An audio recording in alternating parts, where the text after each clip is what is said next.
바로 세 번째 발제 진행하도록 하겠습니다. 원광대학교 김주영 교수께서 경제적 균등과 건국강령 발표를 해주시겠는데 시간은 뭐 다 당겨주셔도 좋겠습니다. 예, 부탁드립니다. 예, 방금 소개받은 김주영입니다. 1941년 11월 28일 오늘이 이제 건국강령 선포일인데 이 해에 또 조수왕 선생은 1920년 4월 런던에서 만났던 인도의 지성 타고르가 1941년 죽거든요. 그때 조문을 보내죠. 그러니까 그 당시 1919년부터 20년 조수왕이 유럽을 시찰하면서 스위스 루체른에 있는 만국 3인당 사회민주당에 참가를 하게 되는데 이 당시 수왕이 느꼈던 세계는 제국주의 시대였고 제국주의 시대에 실현받았던 수많은 민중들이 고통스럽게 삶을 영위했고 그 본인도 1887년 고종시대에 태어났고 나라를 잃은 경험을 했고 그 다음에 민주공화국이라는 공화국을 만들었던 주역인데 이분이 경제적인 사상, 특히 현실을 바탕으로 둔 경제적인 사상이 바로 건국강령에 어떻게 나타났을까를 바라보는 게 제 핵심 논문의 주제입니다. 어렵기도 하고요. 또 하나는 제가 이제 이거를 준비하면서 우리와 인도의 비슷한 점도 많구나라는 생각을 많이 했습니다. 그래서 아마 인도의 그 타고르라든지 간디도 한국과 관련된 그런 독립운동에 관심을 많이 보였고 그 가운데 조수왕만큼 또 깊게 관여해서 서로의 양국의 지성인이 그런 뭐랄까 시대적 고통과 요구를 교감했던 예가 바로 그 두 사람의 예라고 볼 수 있는데 이글의 조수왕의 경제적 균등이라는 말과 건국강령이라는 그 두 틀을 보면서 과연 21세기에 대한민국은 땅값을 놓고 좌나 우가 없습니다. 그 땅값이 오른 데에 대해서는 좌든 우든 진보든 보수든 대한민국에서는 자유롭지 못한 것 같아요. 그만큼 정상적이지 않은 모습이 지금 대한민국의 경제를 특히 토지에 대해서 부동산에 대해서는 굉장히 고통스럽지만은 그게 또 지금 한국의 현재고 근데 이 부분을 어떻게 해결해야 될지를 굉장히 많은 분들이 고민을 하겠지만은 개인적인 이유에 의해서는 나 개인의 갖고 있는 땅값이 오른다 그러면은 제가 정치적인 성향이 어떻든 거기에 대해서 자유롭지가 못한 거죠. 그런데 조수왕이 꿈꿨던 조상이 그렸던 세상은 그렇게 녹록하지가 않았던 것 같습니다. 수왕의 경제 사상 배경 같은 경우는 87년에 태어난 조수왕이 1902년부터 1912년 성균관과 메이지 일본 유학을 통해서 많은 새로운 사상을 접했고 이 부분은 연구 성과가 많이 있어서 제가 생략하고요. 우리가 정원택의 지산위일기에 보면은 수왕이 봉천에서 오늘날 선양에서 이제 그 체포가 되죠. 체포되고 나서 뭐랄까요? 그 고통스러운 만국민의 피해를 느끼면서 그 당시에 1919년 10년대 만주 지역 이주 한인들의 실체를 명확하게 파악하게 되는데 그 실체를 파악하면서 만든 그 선언서가 이른바 대한독립선언서겠죠. 대한독립선언서의 가장 중요한 골과는 저는 경제적인 측면에서는 빈부균등을 강조했다라고 볼 수 있습니다. 그러니까 수왕은 한민족의 경제적 압박이 민족적 국무열로 이어질 수 있다는 것을 경고했고 그 경고문이 바로 선언서라고 좀 파악했습니다. 뿐만 아니라 수왕의 글을 보면은 한국의 경제 상태를 명확하게 직시한 글들이 제법 많습니다. 특히 한국이 인구가 식민지기에 계속 줄어드는 것은 결코 우연한 현상이 아니다. 그 일본 제국주의자들, 특히 토지를 매기로 했던 동양적기 주식회사 토지에서 유리된 많은 조선인들이 생활 불안정으로 아이를 생산할 수 없는, 그래서 일본인의 침입과 토지의 병탄이 성행했기 때문에 이른바 병안에서 온 한국 인구의 그 경감 현상을 직시했고, 그 다음에 토지 변병의 위기를 파악했습니다.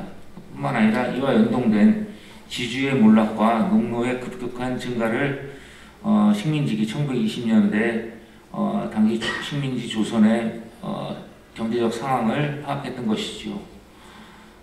예를 들어서 월급 20원으로 7명의 의식을 감당해야 하는 가난한 식민지인의 총 인구가 40%를 상회했다고 합니다. 제가 여담으로 1907년 용정지역, 연변 용정에 통간부 간도파출소가 만들어지는데, 그때 일진의 간부였던 최기남이라는 사람이 통간부 파출소 감찰과장을 하는데, 감찰과장 월급이 그 당시 돈으로 100엔이었어요. 100엔. 어마어마한 월급. 그러니까 친일을 하면은 부가 보장되는 그러한 사회적 현상이, 시대적 상황이었는데, 월급 20원, 1920년대 20원 가지고 7명의 식구가 산다는 것은 굉장히 고통스러운 현상이었겠죠. 그런 인구가 총 인구의 40%를 상회했다는 것은 당시 식민지 조선은 빈곤국의 위치를 벗어날 수 없었다는 것을 명확하게 알 수 있는 것이었고요. 따라서 수왕은 한국사에서 토지를 매개로 한 전근대성의 잔존이 향후 국가 발전에도 큰 장애가 될 수 있다. 모든 경제 문제의 요인으로 파악했다라고 할 수 있습니다. 수왕의 그 편년에서, 인생 여정에서 수왕은 대한민국 임시정부를 끌어갔던 아주 중요한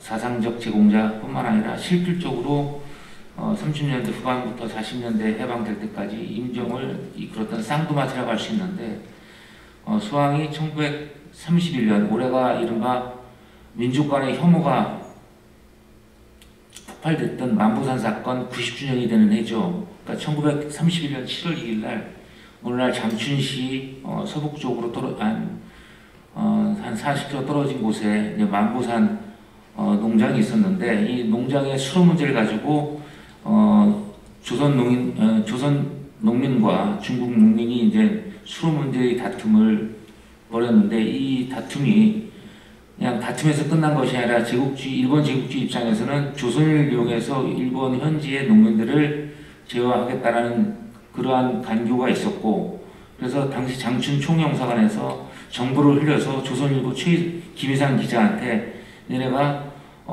지금 완주 지역에서 이주했던 농민들이 중국 농민들한테 습격을 받아서 구타당하고 목숨까지 위태롭다라는 가짜 뉴스를 내보내죠. 그것이 촉발돼가지고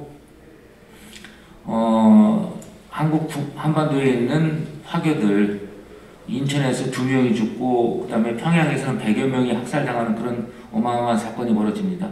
근데 이런 사건들이 그냥 일반적인 게 아니라 다 경제 문제와 연동이 되죠.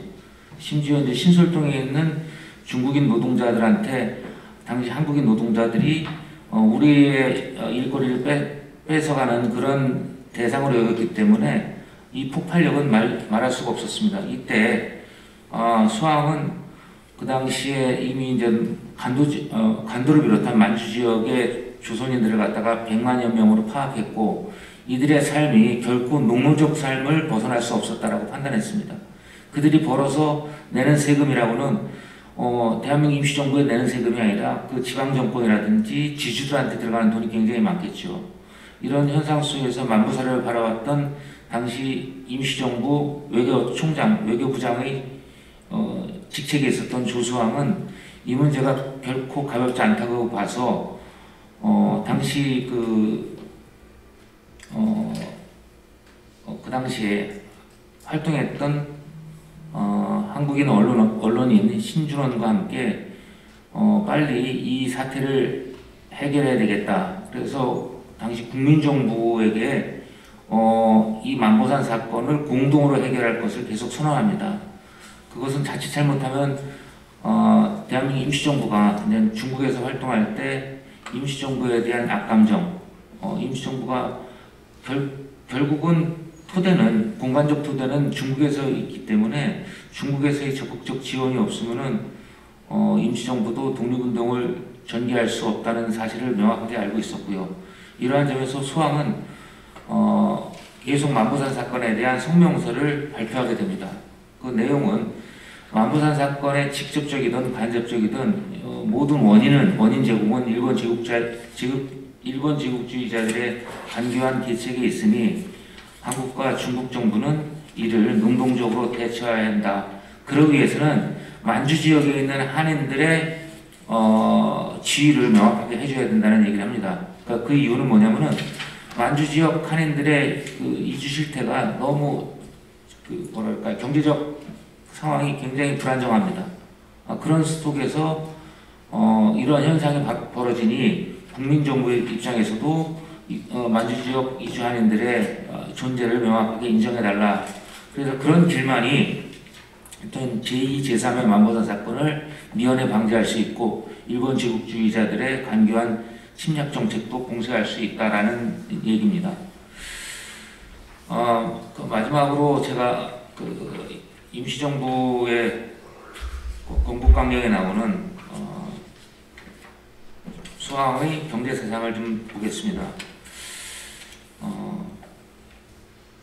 경제사상 부분은 이 건국강령에도 4항과 6항에만 서술되어 있는데 이 부분을 가지고 경제학자들도 잠시 언급하고 논의를 진척시킨 적이 있습니다만은 그 이상 많이 나가지는 않았던 것 같습니다.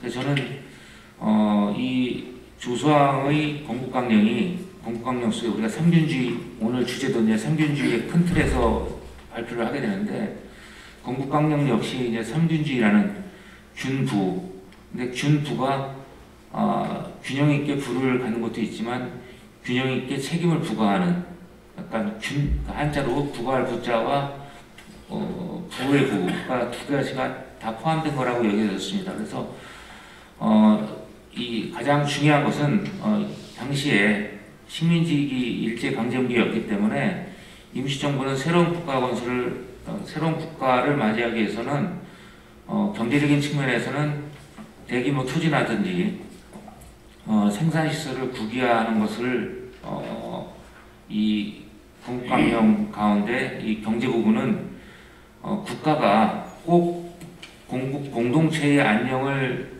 파괴하지 않는 한에서는 국가가 국유 사업을 전적으로 진행해야 되겠다. 그 이유는 대규모 토지라든지 생산시설 같은 거는 국유화하는 게 맞겠다라는 논지고요.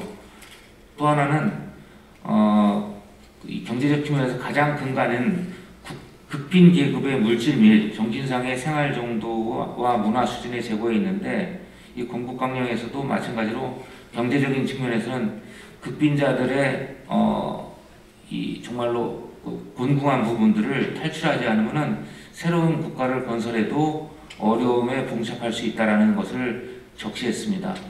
따라서 수왕은 저서 수왕집에도 끊임없이 인민 생활 권리의 불평등을 야기하는 가장 근원적인 문제가 토지였다고 보았고요.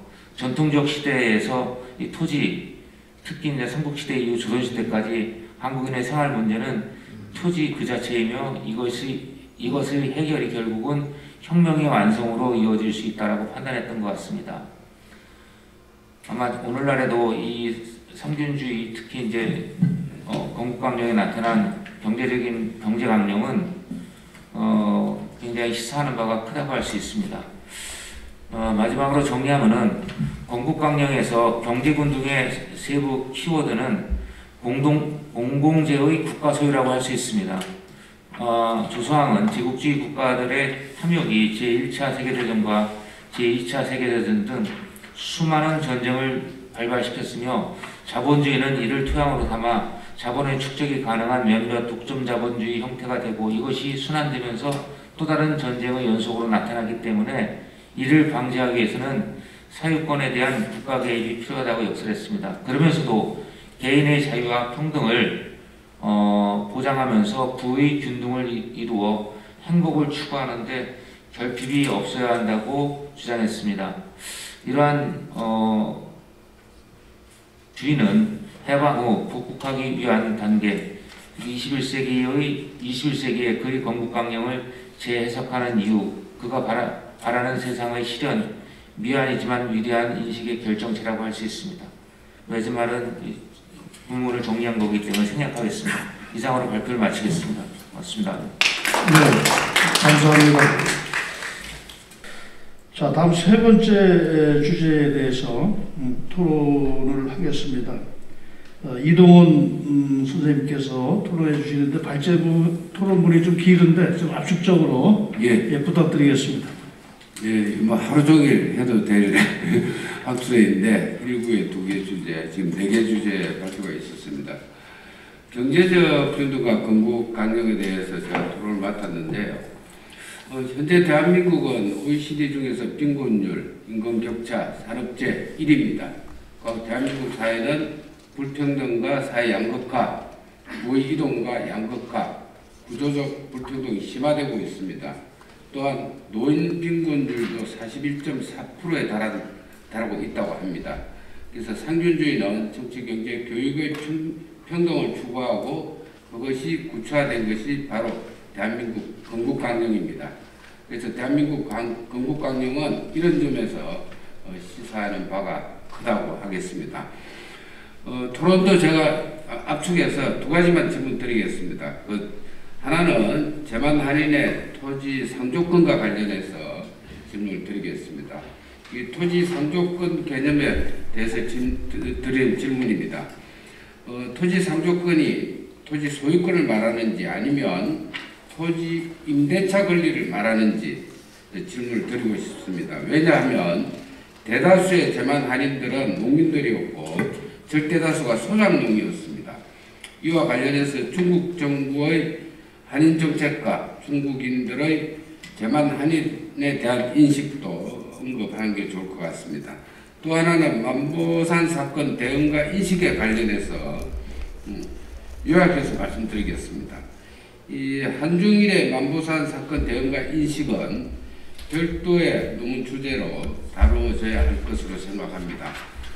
그리고 본고에서는 김종석 발표에서 만보산 사건에 대한 대한민국 임시정부의 대응과 인식을 한 그런 걸로 하나 정리가 됐으면 좋을 것 같고요. 그리고 만보산 사건과 그 화교의 사후 수습 문제와 관련해서 국내 그 대응단체로 결성된 만주 동포문제협의회와 대한민국 임시정부와의 관계와 대응은 어떠하였는지 질문을 드리겠습니다. 그 2개로 줄여서 질문을 드리겠습니다. 예, 감사합니다. 막바로 김지영 선생 답변 부탁드립니다. 저도 짧게 말씀드리겠습니다. 지금 2021년에 아마 제주도의 토지 소유권 상황을 보면은 중국인들이 굉장히 많이 토지를 소유했을 거라고 보여지고요. 그다음에 이런 현상을 봤을 때 100여 년 전에 처음 만국민들이 가서 만주 지역에 토지를 소유하려면 일단은 시발렸고 귀환을 하지 않으면 중국인으로 법적 효력을 발생시키지 않으면은 토지를 소유할 수 없었고, 그러다 보니까는 대다수의 이주 농민들은 농업을 주로 농민이었기 때문에 이들이 가서 토지를 매개로 경제 활동을 할 수 없다면 굉장히 곤란했죠. 따라서 약간의 편법제도 같은 이른바 전민제도라 그래서 1915년도에는 용정에서 여러 조선인 이미 귀화했던 조선인 지주한테 이른바 토지 소유권을 사는 방식으로 다 처음에는 그렇게 운영을 했는데, 그것도 이제 중국 지방정부에서 굉장히 간섭을 많이 해가지고 중국에 귀화 입적하지 않으면 토지 소유권은 너네들은 받을 수 없다. 이른바 이제 토지 상조라는 게 그러니까 임차법이죠. 그래서 10년이라든지 20년, 30년 계약을 해가지고 중국인 지주하고 10년 할 것인지 뭐 5년 할 것인지 이런 계약을 통해서 농업 생활을 영위했죠. 그래서 일본에서도 이 토지 상주권에 대한 병폐, 그러니까 일본 입장에다가 학자들이 가가지고 이훈구라는 당시에 평양숭실대학 교수도 가서 조사했을 때 이주 조선인들의 가장 큰 문제가 뭐냐라고 했을 때 일본 제국주의에 보고하는 문건에도 이 토지 상주권이 제국주의가 진출하는데 가장 큰 문제가 된다라고 보고할 정도로 조선인들한테 이 토지 상주권 문제는 자신의 생활을 위협시키는 아주 중요한 법적 효력을 발휘했죠. 그래서 간단히 말씀드리면 토지 상주권은 이제 소유권이 아니라 잠시 토지를 농지를 빌려서 경작하는 그런 것이었고요. 만보산 사건 대응과 이 부분은 이제 만보산 사건은 1931년 7월 2일입니다. 그런데 편년으로 보면은 그 2달 반 뒤에 그러니까 1931년 9월 18일이 만주사변, 이른바 9.18 사변 그 당일이었기 때문에 이 2달 어간에 만주 지역에서 큰 사건이 일어나죠. 그래서 대한민국 임시정부에서는 빠르게 아까 말씀드렸듯이 조수왕을 비롯한 임시정부 요인들이 성명서를 발표했고 제일 많이 발표한 게 외교총장이 해줬으니까 수왕 선생이었고 그 다음에 2달 뒤에 또 만주사변이 일어나자 이때는 장항량 패잔했던 장항량 부대가 조선인들을 습격합니다. 조선인들을 습격하면서 이 만주 지역에 조선인 피난민들이 굉장히 많이 생겨요. 그래서 일본 제국주의 입장에서는 그 당시에 조선인 출신으로 일본 육군사관학교 27기생이었던 윤상필이라고 김인욱을 파견합니다. 그래서 너네 가갖고 조선인들을 갖다가 말도 통하니까는 잘 유무해라. 이 사람들은 관동군에서 소속되어 있는 사람들이었고 그래서 결국 윤상필은 이렇게 만주에 파견돼서 조선인들을 위마하고 조사한다는 측면에서 파견됐지만은 이 사람은 만주국 관료로 나중에 만주 이민 정책에 가장 중요한 역할을 하게 되죠. 또 하나는 이 지금 만주동포 문제협의회는 만보산 사건하고 연결돼서 만주 조난동포 문제협의회로 확대되는데 이거는 만주 조난동포 문제협의회 같은 경우는 윤치호, 안재홍 이런 사람들이 주축이 돼가지고 그 당시에 굉장히 좀 심각할 정도의 조선 이주에서 다시 여기주하는 그런 사람들이 굉장히 많이 생깁니다. 심지어는 뭐 동아일보 기사에 보면은 1931년 그 겨울에 이 떠돌다가 포항 쪽으로 다 수십 명의 거린들이 들어왔다라는 기사가 나오는데 이들이 그 폐잔병들의 피해를 피해서 국내로 다시 들어온 사람들이었죠. 그래서 참혹한 현상이 이 만주 지역에 굉장히 많아가지고 그 당시 임시정부는 별도의 그 뭐랄까요 조직체를 구성해서 대응 방안을 만들었고 결국은 이것이 이제 한인애국단으로 나중에 이제 결성이 돼가지고 국민정부에 나중에 이제 인력과 예산을 지원받게 되는 결정적인 그런 계기가 됐고요. 국내에서는 이게 만주동포 문제협의회가 활발하게 활동을 하지만 이 나중에 예산 문제 가지고 나중에 굉장히 또 잡음이 일어납니다. 모인 돈을 갖다가 어떻게 전달할지 이런 문제 가지고 그래서 이것이 그 당시 임시정부하고는 아주 매끄럽게 연결된 고리는 많지는 않고요. 그래서 독자적으로 각자가 활동을 했다라고 보시면 될 것 같습니다. 이상으로 답변 마치겠습니다. 예, 고맙습니다. 예, 마지막 발.